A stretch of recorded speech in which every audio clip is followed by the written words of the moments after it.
Sejumlah kendaraan baik itu roda 2 maupun roda 4 khususnya plat hitam yang melintas di Jalan POM 9, tepatnya depan kantor DPRD Sumatera Selatan di-stop oleh petugas gabungan yang melakukan razia gabungan.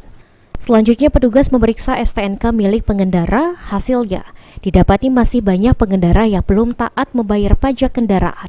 Sehingga oleh petugas pengendara diwajibkan untuk melapor membayar pajak kendaraannya. Disampaikan oleh Ahmad Rizwan selaku Kepala Bapenda Sumatera Selatan agar masyarakat taat membayar pajak kendaraan.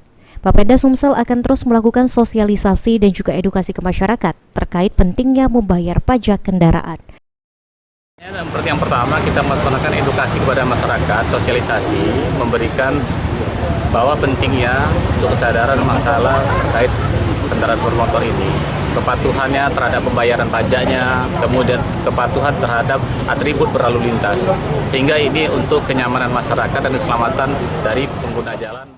Bapenda Sumsel, Jasara Harja, serta kepolisian akan terus melakukan razia gabungan di jalan raya agar masyarakat patuh dan taat dalam membayar pajak kendaraannya.